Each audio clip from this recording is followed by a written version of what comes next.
উন্নত চিকিৎসার জন্য আজ মঙ্গলবার লন্ডনে যাচ্ছেন বিএনপি চেয়ারপারসন খালেদা জিয়া। রাত 10টায় কাতারের আমিরের পাঠানো এক এয়ার অ্যাম্বুলেন্সে হযরত শাহজালাল আন্তর্জাতিক বিমানবন্দর ত্যাগ করবেন তিনি।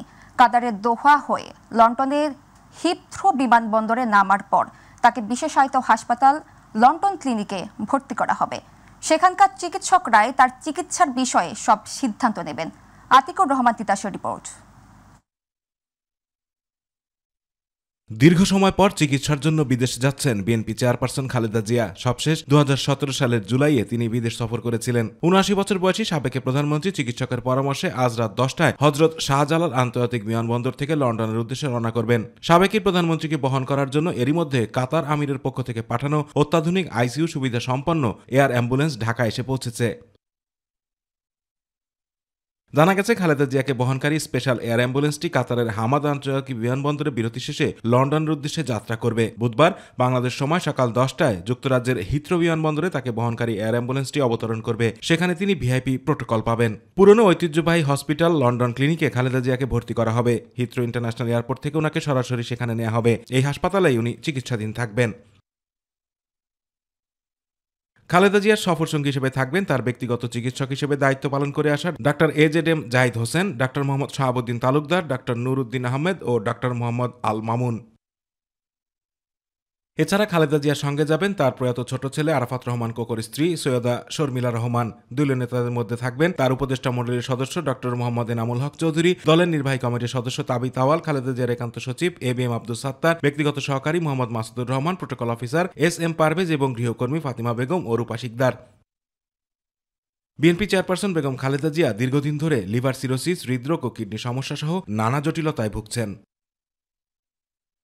আতিকুর রহমান তিতাস, মাই টিভি। নেপালের সীমান্তবর্তী এলাকা তাইবেতে 7.1 মাত্রার শক্তিশালী ভূমিকম্প আঘাত এনেছে। এর ফলে বাংলাদেশ, ভারতের বিহার ও আসাম সহ একাধিক অঞ্চল কেঁপে ওঠে।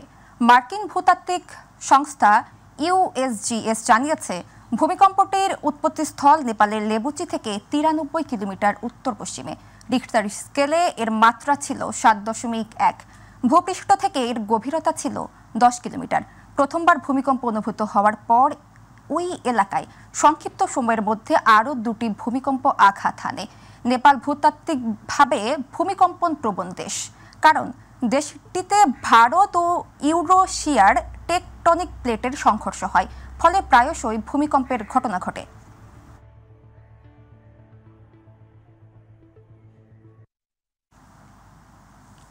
জনগণের বিরুদ্ধে যারা যুদ্ধ করেছে তাদেরকেই ঠিক করতে হবে রাজনীতি করার অধিকার রাখে কিনা, এমন মন্তব্য করেছে জামায়াতে ইসলামীর আমির ডাক্তার শফিকুর রহমান।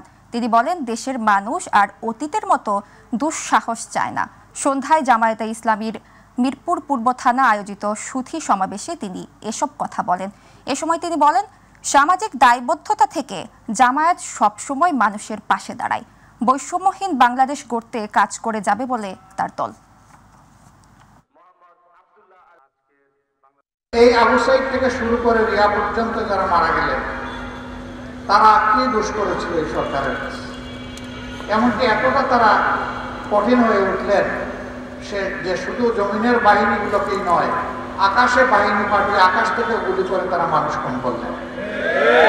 এটা কি আসলে একটা যুদ্ধ চলছিল? তাহলে যুদ্ধ হলে কার বিরুদ্ধে? যদি এটা যুদ্ধ না হয় তাহলে আকাশ পথে এই হামলা কেন? জমিনেই বা জনগণের ট্যাক্সের টাকা দিয়ে কিনা পয়সার অস্ত্র আর বুলেট জনগণের বুকে কেন? তাহলে তারা এটাকে যুদ্ধ হিসেবেই নিয়েছিলেন, ক্ষমতায় টিকে থাকার যুদ্ধ। তো যে দল জনগণের বিরুদ্ধে যুদ্ধ করেছে সেই দল ঠিক করুক যে আদৌ বাংলাদেশে তারা কোনো রাজনীতি করার অধিকার রাখে কি না। ঢাকা চট্টগ্রাম মহাসড়কের কুমিল্লা সদর দক্ষিণ অংশের একাধিক স্থানে দেখা মিলছে সারি সারি ময়লা ও আবর্জনার স্তূপ। হোটেলে, রেস্টুরেন্টে ও বাসাবাড়ির ফেলা আবর্জনার দুর্গন্ধে চরম দুর্ভোগ পোহাতে হচ্ছে চলাচলকারী যাত্রীসহ পথচারীদের। আবর্জনা সড়কের উপর ছড়িয়ে ছিটিয়ে থাকলেও তা অপসারণে নেই কার্যকরী পদক্ষেপ, ফলে দুর্ভোগে সাধারণ মানুষ। কুমিল্লা প্রতিনিধি আবু মুসা রিপোর্ট। রাতের আধারে অবাধে ময়লা আবর্জনা ফেলা হচ্ছে মহাসড়কের পাশে, আর এভাবেই প্রতিদিন দূষিত হচ্ছে মহাসড়ক ও আশপাশের পরিবেশ। এতে করে ভোগান্তিতে পড়েছেন স্কুল কলেজগামী শিক্ষার্থী, পথচারী ও সাধারণ মানুষ। এলাকার পাশে আইনা ময়লাটাই পালাইতেছে, বিভিন্ন আগুন ধরাইতেছে, আমাদের এলাকার পরিবেশ নষ্ট হইতেছে। আসা যাওয়ার সময় এদিক দিয়ে যাওয়ার সময় অনেকজনে রাস্তায় বমি করে ফেলে। অনেক বাচ্চা কাচ্চা স্কুলে যায়, হসপিটালে যায়, পাশে হসপিটাল, সামনে বাজার, মানুষের যাতায়াত করতে সময় অসুবিধা হয়। জনদুর্ভোগ কমাতে সড়কের পাশ থেকে স্থায়ীভাবে এসব ময়লার স্তূপ সরানোর দাবি স্থানীয় জনপ্রতিনিধির, অন্যথায় আন্দোলনের হুঁশিয়ারি দিয়েছেন তিনি। এই রাস্তা ব্যবহার করে সকল জনগণ এর বিষাক্ততা অনুভব করে মানববাহিত বর্জ্য রাস্তার পাশে ফেলে যে পরিবেশের বিপর্যয় ঘটাচ্ছে সেটার বিরুদ্ধে এবং আগে যে দুর্যোগগুলো হচ্ছে তার সমাধানের দাবিতে আমরা কর্মসূচি ঘোষণা করব। পরিবেশ অধিদপ্তর বলছে মহাসড়কের পাশে এসব ময়লা ফেলছে ইউনিয়ন পরিষদ ও সিটি কর্পোরেশন। ময়লা ফেলা বন্ধে চিঠি দেওয়া হলেও মিলছে না সমাধান। শীঘ্রই কার্যকরী ব্যবস্থা গ্রহণ করা হবে বলে জানিয়েছেন এই কর্মকর্তা। সিটি কর্পোরেশনকে আমরা চিঠি দিয়েছিলাম যেন রাস্তার পাশে যেন ময়লা না ফেলে। তারা আমাদের চিঠি পাইলেও তারা এই ধরনের কোনো ব্যবস্থা গ্রহণ করে নাই। জানায় কি যে আবার তাদেরকে রিমাইন্ডার দিব যেন তারা এই বিষয়ে প্রয়োজনীয় পদক্ষেপ গ্রহণ করে। জেলার সদর দক্ষিণের পদুয়ার বাজার বিশ্ব রোড, বেলতলি, সোয়াগাজী সহ বেশ কিছু স্থানে ময়লার দুর্গন্ধে অসহনীয় হয়ে উঠেছে আশপাশের পরিবেশ।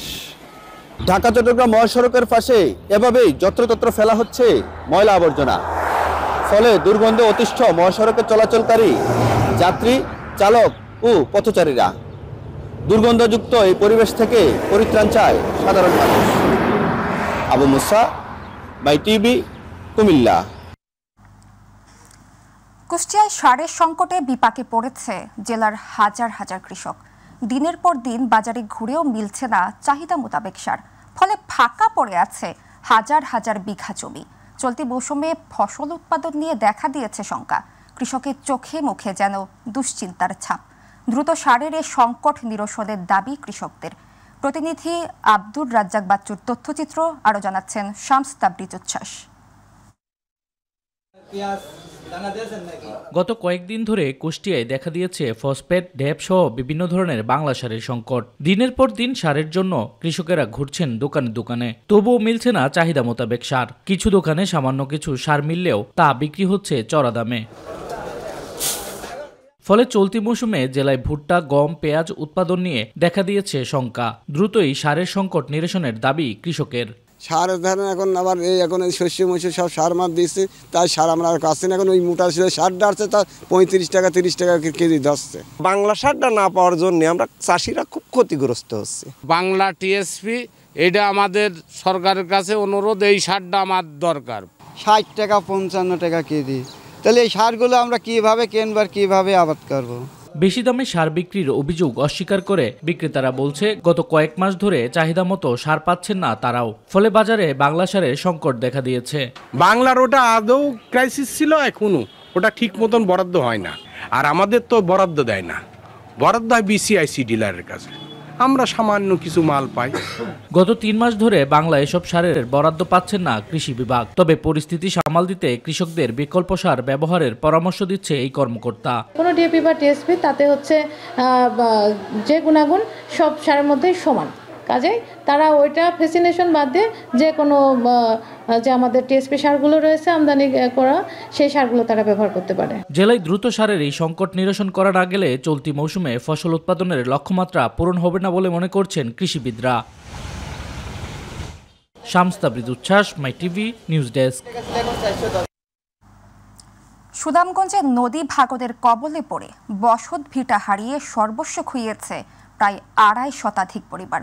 হুমকির মুখে মসজিদ, মন্দির সহ আরও নানা স্থাপনা। ভাঙন রোধে সরকার কিংবা স্থানীয় পানি উন্নয়ন বোর্ডের কার্যকরী কোনো পদক্ষেপ না থাকায় দিশেহারা গ্রামের মানুষ। প্রতিনিধি আবু হানিফের রিপোর্ট জানাচ্ছেন ইলিয়াস কমল। সুনামগঞ্জ সদর উপজেলার কুরবাননগর ইউনিয়ন পরিষদের ব্রাহ্মণগাঁও গ্রামে বসবাস করে 5 শতাধিক ভূমিহীন দিনমজুর ও কৃষক। সুরমা নদীর তীরবর্তী হওয়ায় 2009 সাল থেকে শুরু হওয়া নদী ভাঙনে ইতিমধ্যে বিলীন হয়েছে 2.5 শতাধিক পরিবারের বসতভিটা, 4টি মন্দির ও 2টি মসজিদ। গত 16 ডিসেম্বরের পর থেকে নতুন করে নদী ভাঙনে আবারও বিলীন হয়েছে 20 থেকে 30টি পরিবারের বসতভিটা। হুমকির মুখে রয়েছে আরও প্রায় শতাধিক ঘরবাড়ি। প্রতিনিয়ত বসতবাড়ি হারানোর শঙ্কায় রয়েছে এখানকার লোকজন। আমরা এই যে কিছু ফ্যামিলি আছি নদী ভাঙনের কবল থেকে নিয়ে রক্ষা পাই, কিন্তু প্রশাসনে আমাদের দিকে নজরই দেয় না। আমরা চলার মতন সম্পর্ক থাকতো, আমরা চলতাম, বা চৈত মাসের ভিতরেও আমরা যাতে এখান থেকে আর উঠতে না যাওয়া লাগে, আমরা এইভাবে আমরা যাতে একটু পরিবেশটা কইরা দিবেন। দ্রুত নদী ভাঙন রোধে কার্যকর ভূমিকা না রাখলে গ্রামটায় বিলীন হতে পারে আশঙ্কা স্থানীয়দের। সরকারের মানুষ, যে কোনো মানুষ এসে প্রতিটা ঘরে ঘরে জিজ্ঞেস করলে বুঝতে পারবেন আমাদের এলাকাটা কি ধরনের অবস্থানে আছে। একমাত্র নদী ভাঙনের কবলে মানুষ দিশেহারা হয়ে গেছে। কোনো সরকার থেকে কোনো পদক্ষেপ না নেওয়া হয় বা ইউনিয়ন বোর্ড এটা যে গুরুত্ব সহকারে এটা না দেখেন। পূর্বে কিন্তু বারবার সাজু হয়েছে বাবনগাঁও এবং দাঁড়াগাঁও পর্যন্ত। আমাদের সাদিক মহোদয় যখন ছিলেন এটা কয়েকবারই সাহায্য করা হয়েছে। 2023 সালে মন্ত্রণালয়ে এ বিষয়ে প্রতিবেদন পাঠানো হয়েছে। মন্ত্রণালয়ের নির্দেশনা পেলেই ভাঙন রোধে কাজ শুরু করবে জানিয়েছে পানি উন্নয়ন বোর্ড। আমাদের ইমার্জেন্সি কন্ডিশনে আমরা ঊর্ধ্বতন কর্তৃপক্ষকে জানিয়েছি, তারা আমাদেরকে অনুমতি দিলে আমরা সেখানে কাজ বাস্তবায়ন করব। ইলিয়াস কমল, মাই টিভি। আলোচিত কিশোরী ফেলানী হত্যার 14 বছর আজ। 2011 সালের আজকের দিনে বিএসএফের গুলিতে কুড়িগ্রামের অনন্তপুর সীমান্তে নির্মম হত্যাকাণ্ডের শিকার হয় কিশোরী ফেলানী। পরে বিএসএফ এর বিশেষ কোর্টে 2 দফায় বিচারিক রায়ে খালাস দেয়া হয় অভিযুক্ত বিএসএফ সদস্য আমি ঘোষকে। রায় প্রত্যাখ্যান করে ভারতীয় সুপ্রিম কোর্টে রিট আবেদন করে ফেলানীর পরিবার। বিগত আওয়ামী লীগ সরকারের কারণে খুনির বিচার হয়নি বলে অভিযোগ পরিবারের। প্রতিনিধি লতিফুর রহমান লিঙ্কনের তথ্য ছবিতে আতিকুর রহমান তিতাসের রিপোর্ট। 2011 সালের 7 জানুয়ারি শুক্রবার ভোরে ফুলবাড়ির অনন্তপুর সীমান্ত দিয়ে বাড়িতে ফেরার পথে ভারতীয় বিএসএফের গুলিতে নির্মমভাবে মৃত্যু হয় কিশোর ফেলানীর। সকাল 7:45 থেকে তার নিথর মরদেহ কাঁটাতারের উপর ঝুলে থাকে দীর্ঘ 4.5 ঘণ্টা। এ ঘটনায় বিশ্বব্যাপী তোলপাড় শুরু হলে 2013 সালের 13 আগস্ট ভারতের কোচবিহারের জেনারেল সিকিউরিটি ফোর্সেস কোর্টে ফেলানী হত্যার মামলার বিচার শুরু হয়। বিএসএফের এই কোর্টে সাক্ষী দেন ফেলানীর বাবা ও মামা। ওই বছরের 6 সেপ্টেম্বর আসামি অমিয় ঘোষকে খালাস দেয় বিএসএফের বিশেষ কোর্ট। পরে রায় প্রত্যাখ্যান করে পুনর্বিচারের দাবি জানান ফেলানীর বাবা। 2014 সালের 22 সেপ্টেম্বর পুনর্বিচার শুরু হলে 17 নভেম্বর আবারও আদালতে সাক্ষ্য দেন ফেলানীর বাবা। 2015 সালের 2 জানুয়ারি এই আদালত পুনরায় আত্মস্বীকৃত আসামি অমিয় ঘোষকে খালাস দেয়। পরে ভারতের মানবাধিকার সুরক্ষা মঞ্চ মাসুম ফেলানীর বাবার পক্ষে দেশটির সুপ্রিম কোর্টে রিট পিটিশন করে। ওই বছর 6 অক্টোবর রিট শুনানি শুরু হয়। 2016 এবং 17 সালে কয়েক দফা শুনানি পিছিয়ে যায়। 2018 সালের 25 জানুয়ারি শুনানির দিন ধার্য হলেও হয়নি শুনানি। মেয়ের হত্যাকারীর বিচার না পেয়ে হতাশা প্রকাশ করেছেন ফেলানীর পরিবার। অভিযোগ, আওয়ামী লীগ সরকারের অবহেলায় মেয়ে হত্যার বিচার থেকে বঞ্চিত তারা। যা সত্য ঘটনা আমি তাই বলছি, কিন্তু আজ যাবৎ আমার বিচার উন্নয়ন করে নাই। খালি মিথ্যা কথা বলেই গেছে, তাছাড়া খালি দিয়ে গেছে, আশাবাদী খালি দিয়েই গেছে। বিচার করলে কিন্তু করতে পারতো, কিন্তু ও সরকার বিচার করে নাই। সীমান্ত হত্যায় আমার বোনকে মারা হয়েছে, আর যে মারছে তার বিচার চাই, তার জন্য কঠিনতম শাস্তি হয়। গত কয়েক বছরে সীমান্ত হত্যা বেড়েছে বলে অভিযোগ বাংলাদেশি নাগরিকদের। দ্রুত ফেলানী হত্যার বিচার হলে বন্ধ হবে এসব হত্যাকাণ্ড, বলছেন এলাকাবাসী। ফেলানী হত্যার এত মেলা দিন হয়ে গেল, আমরা কোনো বিচার পেলাম না। এটার যদি একটা বিচার হতো, একটা সুরা হতো, তাহলে মনে হয় যে সীমান্তে কোনো প্রকার আর হত্যাকাণ্ডের কাহিনীটা ঘটতো না। ভারতের সুপ্রিম কোর্টে ফেলানী হত্যার মামলার রিট তালিকাভুক্ত রয়েছে বলে জানিয়েছেন এই আইনজীবী। সেটি যত দ্রুত শুনানি হবে ততই মামলাটির অগ্রগতি হবে বলেও জানান তিনি। বিচার ফেলানীর বাবা পায়নি, যারা বিচারের জন্য আবেদন করেছিল ভারত রাষ্ট্র তারাও পায়নি। যে রিট পেন্ডিং রয়েছে সেটি যদি নিষ্পত্তি হয় তাহলে শুধু ন্যায় বিচারই হবে তা না, ভবিষ্যতে আমাদের বর্ডার ম্যানেজমেন্ট সহ খুন খারাপই কমে আসবে। আতিকুর রহমান তিতাস, মাই টিভি। দিনাজপুরের পার্বতীপুর থেকে ঢাকা অভিমুখে চলাচলকারী রাতে বিভিন্ন ট্রেনের এসি অপারেটর ও পাওয়ার কারে দীর্ঘদিন যাবৎ টাকার বিনিময়ে বিনা টিকিটের যাত্রী পরিবহন করে আসছিল রেল সংশ্লিষ্টরা। ফলে সরকার রাজস্ব হারালেও পকেট ভারী হচ্ছে তাদের। সম্প্রতি এ নিয়ে মাইটিভিতে সংবাদ প্রচারের বিষয়টি নজরে আসে রেলওয়ে কর্তৃপক্ষের। এ ঘটনায় পার্বতীপুরের ঊর্ধ্বতন সহকারী প্রকৌশলী বিদ্যুৎ দপ্তরে কর্মরত সুমন আলী ও রেজাউল করিম নামে দুজনকে সাময়িক বরখাস্ত করা হয়েছে। সোমবার লালমনিরহাট বিভাগের সহকারী বৈদ্যুতিক প্রকৌশলী মাহবুব রহমান স্বাক্ষরিত এক অফিস আদেশে এ তথ্য জানানো হয়। বিষয়টি নিশ্চিত করেছেন সিনিয়র বিভাগীয় বৈদ্যুতিক প্রকৌশলী AKM সালেহ ইকরাম।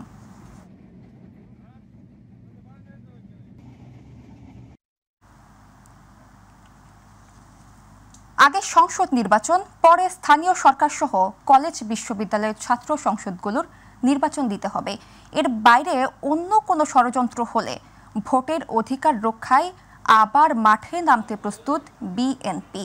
সোমবার চট্টগ্রামে মহানগর বিএনপির সাংগঠনিক অধিবেশন সভায় এই হুঁশিয়ারি দেন সংগঠনের ভাইস চেয়ারম্যান আহমদ আজম খান।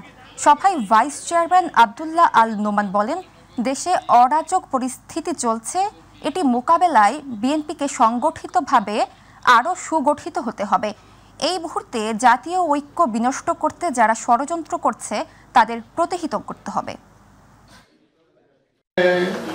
কর্মকাণ্ড শুরু হয়েছে, সেটাকে আমরা আমাদের শক্তি দিয়ে, যে শক্তি রাজনৈতিক শক্তি, সেই রাজনৈতিক শক্তি সাংগঠনিক শক্তিকে একত্রিত করে আমরা এগিয়ে যাব সামনের দিকে। সরকার প্রধান ডক্টর মোহাম্মদ ইউনূসের নেতৃত্বে আমরা জাতীয় ঐক্য তৈরি করেছি, কিন্তু অত্যন্ত দুঃখের বিষয় সরকারের ভেতরে এবং সরকারের বাইরে কিছু ঘাপটি মারা কিছু লোক যারা এই জাতীয় ঐক্যকে বিনষ্ট করতে চাচ্ছে এবং নানা সংস্কারের কথা বলে এবং অন্যান্য নানান উজোর আপত্তি তুলে তারা নির্বাচনকে প্রলম্বিত করতে চাচ্ছেন। বিএনপির কেন্দ্রীয় সাংগঠনিক সম্পাদক শামা ওয়াবেদ ইসলাম রিঙ্কু বলেছেন, এদেশের নিরীহ জনগণের উপরে যারা গুলির অর্ডার দিয়েছে, যারা গুলি করেছে, তাদের প্রত্যেকের বিচার এই বাংলার মাটিতেই হতে হবে। তা না হলে গত 17 বছরে যারা আত্মহতি দিয়েছে, জুলাই আগস্টে জীবন দিয়েছে, তাদের আত্মা শান্তি পাবে না।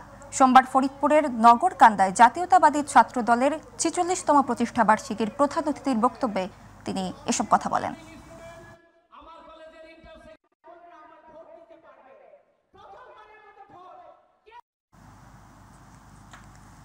বিএনপির কেন্দ্রীয় নেতা ও সাবেক উপমন্ত্রী অ্যাডভোকেট এম রুহুল কুদ্দুস তালুকদার দুলু বলেছেন, অতি দ্রুত জাতীয় নির্বাচন দিয়ে দেশের মানুষ ভোট দেওয়ার সুযোগ করে দিতে হবে এবং নির্বাচিত সরকারের কাছে ক্ষমতা হস্তান্তর করেন। সোমবার নাটোর শহরের তেবাড়িয়া হাট এলাকায় শহীদ রাকিব ও রাইহাদের 10ম শাহাদাত বার্ষিকী উপলক্ষে স্মরণ সভায় প্রধান অতিথির বক্তব্যে তিনি এসব কথা বলেন। খেলাপি বেড়ে গেছে, সকল ক্ষেত্রে সরকার ব্যর্থ।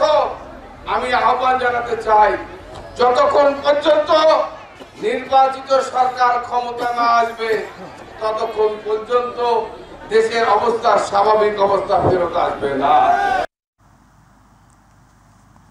সাতক্ষীরার মাদ্রা সীমান্তে 100 বোতল ফেন্সিডিল সহ এক ভারতীয় নাগরিককে আটক করেছে সাতক্ষীরা বিজিবি 33 ব্যাটালিয়নের সদস্যরা। সোমবার তাকে আটক করা হয়। আটক ভারতীয় নাগরিক মোহাম্মদ এনামুল আলী উত্তর 24 পরগনার স্বরূপনগর থানার হাকিমপুর গ্রামের বাসিন্দা। বিজিবি 33 ব্যাটালিয়ন অধিনায়ক লেফটেন্যান্ট কর্নেল মোহাম্মদ আশরাফুল হক জানান, ভারত থেকে ফেন্সিডিল পাচার হবে এমন গোপন সংবাদের ভিত্তিতে মাদ্রা কোম্পানি কমান্ডার সুবেদার মোহাম্মদ নাসির উদ্দিনের নেতৃত্বে বিজিবি সদস্যরা বাংলাদেশের অভ্যন্তরে তেঁতুলবাড়ি নামক স্থানে অভিযান চালিয়ে ভারতীয় নাগরিক এনামুল আলীকে ফেন্সিডিল সহ হাতে নাতে আটক করে। দিনাজপুরের ফুলবাড়ি 29 বিজিবির সীমান্ত এলাকায় ভারত থেকে অবৈধ অনুপ্রবেশের সময় 8 জন ভারতীয় নাগরিককে আটক করা হয়েছে। ফুলবাড়ি 29 বিজিবির আওতাধীন অচিন্তপুর বিউপি সীমান্তে তাদের আটক করা হয় বলে জানান ফুলবাড়ি 29 বিজিবি ব্যাটালিয়ন অধিনায়ক লেফটেন্যান্ট কর্নেল ABM জাহিদুল করিম।